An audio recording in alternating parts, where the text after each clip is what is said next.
All right. Good morning, everybody. It's so wonderful to be here. Crisp morning here in Houston, Texas. This week's Parsha is Parshas Vayishlach. Vayishlach means, and he sent. Vayishlach Yaakov malachim. And Jacob sent messengers, Lefanov, before him, Esav Achiv. He sent messengers to his brother, Esav. Artz Oseirus de Edom. Now Jacob was coming back to the land of Israel, and from the land of Seir. And Vayitzav osam lemor, and he says to these messengers as follows: Ko somer ladonu leEsav. So shall you tell to my master Esav, to my lord Esav. Ko omar avdecha Yaakov. So said your servant Jacob. Im Lavan garti. I lived with Laban. Okay, I lived in his home. Ve'echar ad ata, and I have lingered until now.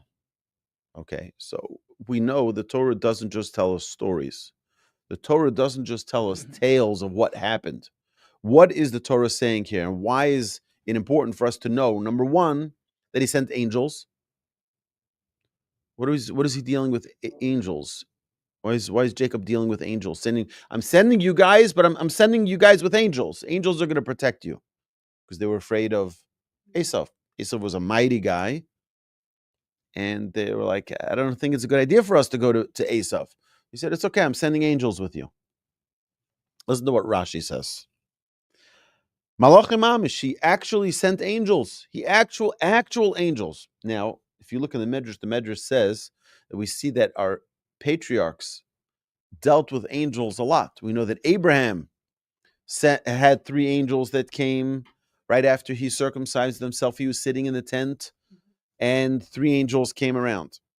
And while wandering in the wilderness, we know that Abraham's maid, Hagar, was addressed by an angel. And then we see Eliezer, the servant of Abraham, who traveled to Lavan.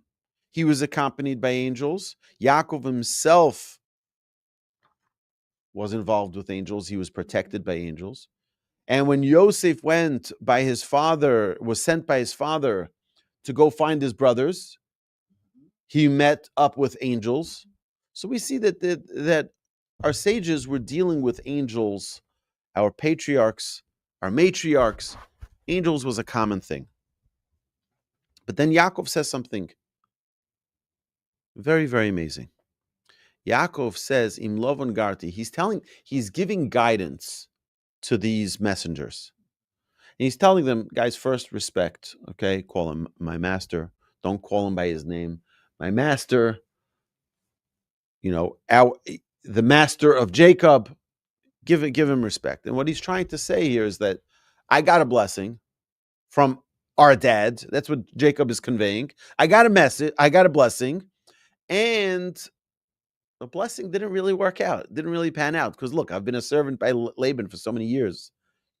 All of that blessing that I was going to have the heavens and I was going to have the earth. What do I have? I have a few animals. It's not heaven, not earth. It's nothing. So just let bygones be bygones. Let's just move on. And let's just have peace between us. But Yaakov drops over here a hint that Rashi picks up on. Im Lavan garti, I sojourned with Laban. What is garti? Garti is the same numerical value as taryag. Taryag mitzvos. Tov, reish, yud, gimel, and this is gimel, reish, tov, yud. What does Rashi say? Lo na'aseh sisar v'choshuv elo ger. I didn't become someone who is honorable, someone who is a minister. I was a ger. I was like a convert. I was a guest there. I never became permanent there. Don't hate me for the blessings of our father. He said, I'm going to be a master over my brothers. And you see, I wasn't. You see, I was a servant. I didn't get a chance to make great success. So just let it go. And then he says, Davar Achar. Now, Rashi says an amazing thing. Garti b'gematria taryag. Garti, im Lavan garti, I lived with Lavan. He's saying, taryag, kolomar im Lavan harosha garti v'taryag mitzvah shamarti v'lo lamadati mimasav haroim. I lived with Laban. Laban was a wicked guy. And you know what happened? I wasn't influenced by him. You know why? Because I kept the Torah and the mitzvos. I kept the 613 commandments of the Torah. And in so doing, I protected myself from his influence. So Rashi here says, V'lo lamadati mimasav haroim. I did not learn from his wicked ways. I did not learn from his wicked ways. The Torah here is teaching us a key. In order to preserve our holiness, in order to preserve our level of greatness, we must keep the Torah. We must keep the Torah. This reminds me of an amazing story. Story of my grandfather. My grandfather, as many of you know, was born in Germany, in Berlin. He lived in Berlin. And before the war broke out, the Second World War, my grandfather had already been learning in the yeshiva of Mir in Poland. And because my grandfather was a citizen of Germany, he was not welcome in Poland when the war broke out. And they informed him that he had to leave. And where is he going to go now? So he went to Sweden. Sweden was a neutral country. And he arrived in Sweden. And he arrives in Sweden alone. He didn't have a rabbi there. He didn't have a teacher there. He didn't have a study hall to learn in a base medrash. He didn't have a synagogue to go to. Alone. And what was the first thing he did when he arrived there? He put on the door of his apartment a nameplate. And the nameplate said, Beis HaMusar, the house of Musar. And he learned every single day. He learned Torah, and he learned, and he prayed, and he learned Musar. And he said that for the 8 years that he lived there, his spiritual state was elevated. While there were many, many great rabbis who came to Sweden, and unfortunately, many of them lost all connection to faith. Their spirituality deteriorated, their Torah deteriorated, their spiritual status completely deteriorated. And many of them, unfortunately, went on to the worst of intermarriage and the likes. You wonder, how is it possible? How is it possible that someone who was once a prominent rabbi, here you have one who would fall and disappear, assimilate into other cultures, and over here you have one who only was elevated and became so great. Im Lavan garti. Even though I was among the nations of the world, even though I had negative influences around me, garti, I kept the Torah, I kept the mitzvos, I kept on learning, I kept on what we call in Yiddish, steiging. I kept on growing and growing and growing every single day. And as long as a person maintains the Torah, maintains the mitzvos in their life, there's nothing in the world that can take you down. There's nothing in the world that can ruin your greatness. So if someone is traveling, someone is going, I don't know where someone's going to go. We don't know where anyone, can be taken to in life. We have sometimes our job takes us here and our job takes us there. And what's going to be if and what's going to be when, we don't know.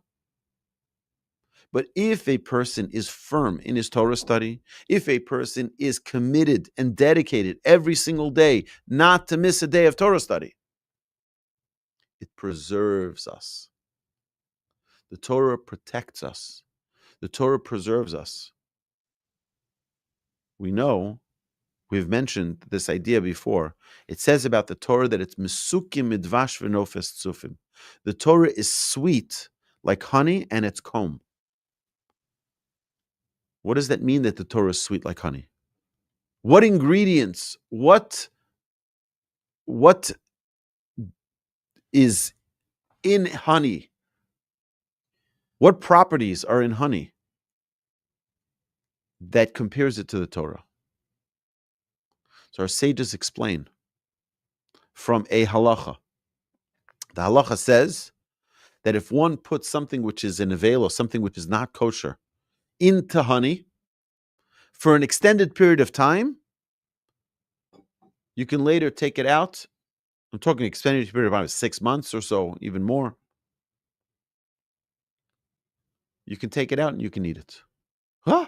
How's it possible? Something which is not kosher. Because after an extended period of time, the honey the properties of the honey completely consume everything that's in it and it becomes honey. Our sages tell us that's the power of Torah. The contrast between Torah and other trades.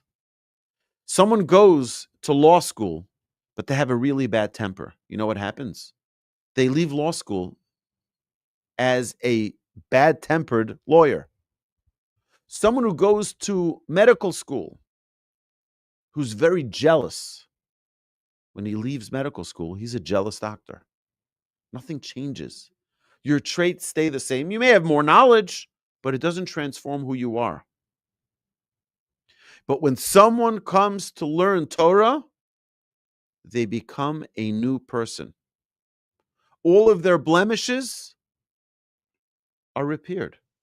We see this with Akiva, the great Rabbi Akiva. So there's a big problem in the Talmud.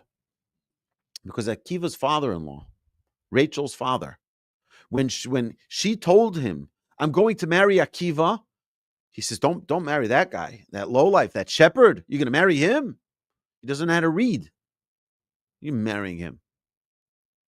He says to her, Rachel, if you marry this Akiva, I'm making an oath, I'm making a promise that you will never, ever benefit from my wealth. He was a very, very wealthy man.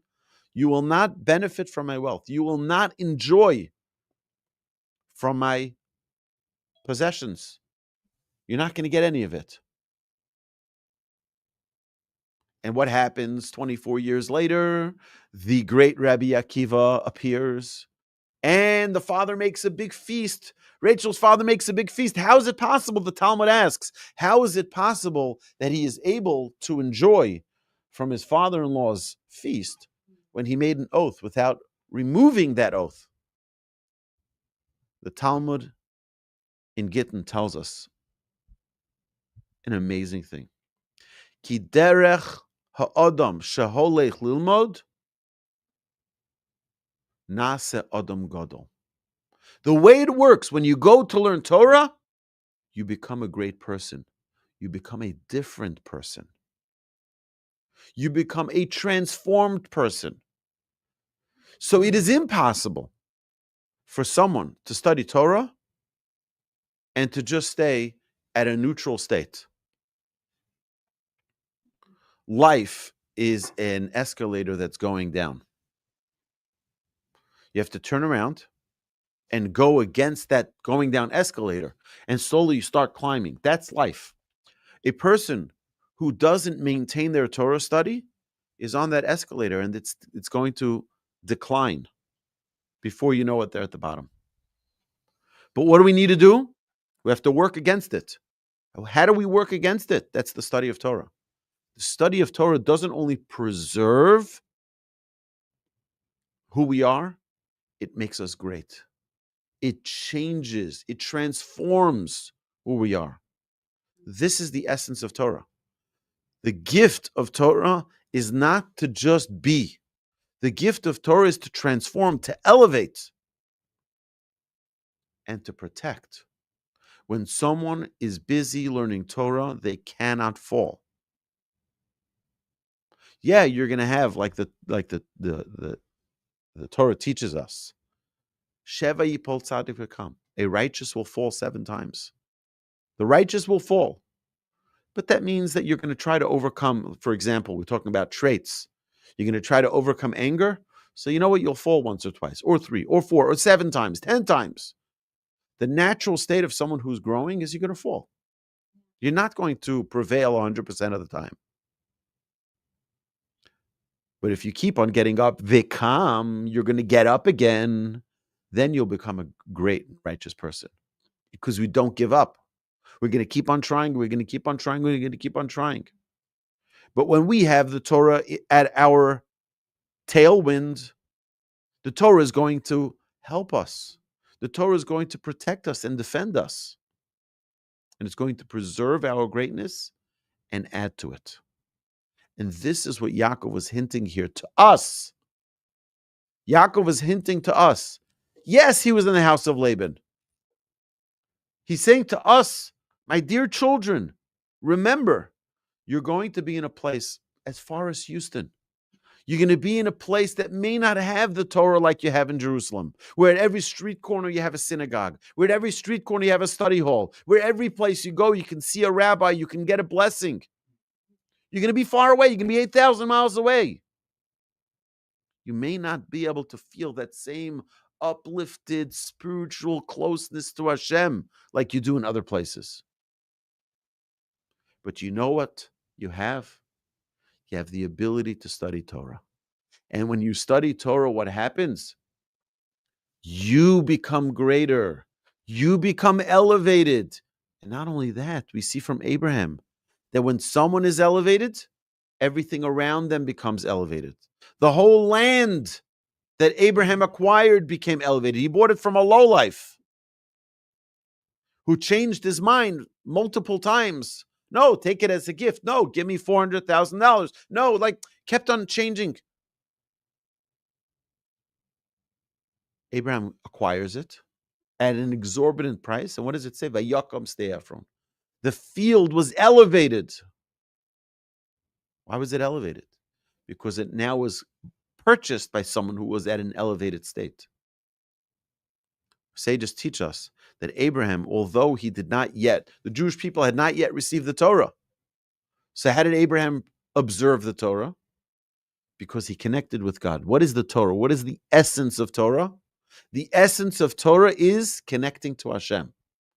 Hashem talks to us in his Torah. We're learning God language. We're learning God speak. We're learning how Hashem wants us to think, how Hashem wants us to act. Abraham understood that with his connection to Hashem. He says, I know exactly what Hashem wants us to be doing here. Hashem wants us to take every 7th day and rest on it. That's the Shabbos. Hashem wants us to not mix wool and linen. Hashem wants us to wear tzitzis on our 4-cornered garments. Abraham, in his investment in his relationship with God, was able to derive all of the teachings of the Torah and observe it. We see that even before the Torah was given, this back in the 2nd Torah portion of Noach. Noach took of the kosher animals, he took 7 pairs. Of the non-kosher animal, he just took 1 pair. How did he know? The Torah wasn't given yet. We don't have Leviticus yet where it gives us the exact description of a kosher and a non-kosher animal. How did Noach know? Because Torah precedes the world. The Torah is the blueprint of the world. So now we understand clearly that if one preserves that blueprint, no matter where they are, they can build a temple for God. But if someone pushes it aside, says, you know what, I'm going to chart my own course. I'm going to do my own thing. What happens? What's left? What's left is nothing. We fall into the abyss, and we aren't able to maintain our status. This is the lesson we learned from Yaakov. Yaakov was the pillar of Torah. He studied Torah. He learned in Shem Ve'ever for 24 years. He learned and learned and learned. And he maintained his greatness. In the house of Lavan, he even became greater. And this is what he's teaching us in the hint of this portion. Im Lavan garti. Don't be saddened. You're living out in Vegas. You're living out in Memphis, Tennessee. You're living out in the middle of no place. Don't be disheartened. Don't give up. Because our patriarch, Jacob, had the same experience. He was also in a place that didn't have good influences. And we'll see later in a few weeks' Torah portion that we see the blessing that forever is the blessing for the Jewish people. B'cho yivorach Yisrael. Do you know how you bless your children? Yisimcha Elokim Ephraim and Menashe. God should make you like Ephraim and Menashe. Why like Ephraim and Menashe? What is so unique about Ephraim and Menashe that we say, your children should be like Ephraim and Menashe? I say, just tell us. Because Ephraim and Menashe, where did they grow up? They're the children of Joseph. Where did they grow up? They were raised in Egypt. Were there study halls in Egypt? No. Was there a yeshiva? Was there a torch center? There wasn't anything there. And yet they became righteous Torah scholars. They were God-fearing Jews. What, in a desert? In a place that was steeped in materialism? The number one economy in the world was Egypt. The number one wealth was in Egypt. The materialism, the levels of indulging in materialistic pursuits in the entire world, the number one was Egypt. And yet, with all of that, with all of those challenges, with all of those temptations, Ephraim and Menashe prevailed. They won the battle. They maintained their status as Jews, notwithstanding their entire surrounding, the entire country. Our sages teach us that the reason we bless our children with the introduction of Yisimcha Elokim Ephraim and Menashe, God should make you and bless you just like He did Ephraim and Menashe, because we have no idea where our children will end up. They can be out in the middle of Colorado. They can be in New Mexico. They can be wherever. They can be in Texas, in Houston, Texas. And what are they going to have? They may not have a school for their children. They may not have a day school where your children can learn Jewish values. They may not have a study hall where they can come learn Torah. They may not have a magnificent library like we have here in the Torch Center. But you know what you do have? We have ancestors, Ephraim and Menashe, that they prevailed, notwithstanding that they were in a secular environment. They were in a place that served idolatry, that wasn't connected to God. And they preserved their Torah connection with God through the study of Torah. And this is why we bless our children like that. We bless our children that they should also prevail wherever they are with the study of Torah. Maintain the study of Torah. When someone comes to learn Torah, this is what the Talmud we mentioned previously with Rabbi Akiva. You are transformed. You become a different person. And therefore, when Rachel's father made an oath that he should not enjoy from his possessions, he wasn't referring on Rabbi Akiva, the great Akiva, who was now a new person. He was on the little boy Akiva. It was the guy who didn't know anything. Now he became a great, different person, totally transformed. This is the power of Torah. This is what we learn from Yaakov. We learn from Yaakov never to give up on our Torah, never to give in to the Yetzer Hara, and never to take a day off. Learn something every single day. Take a book, learn something small to preserve ourselves and our relationship with God, our relationship with the Torah. We need to be in Lavan. If you're with Lavan, wherever you are in the world, garti. Don't forget Taryag mitzvos. Preserve the mitzvos. Preserve the Torah. And in this way, there will never be a challenge that we cannot overcome. And we will learn how to survive any spiritual challenge. This is our goal. This is our mission. Hashem should bless us all. And we should have an amazing Shabbos. Thank you so much. Amen.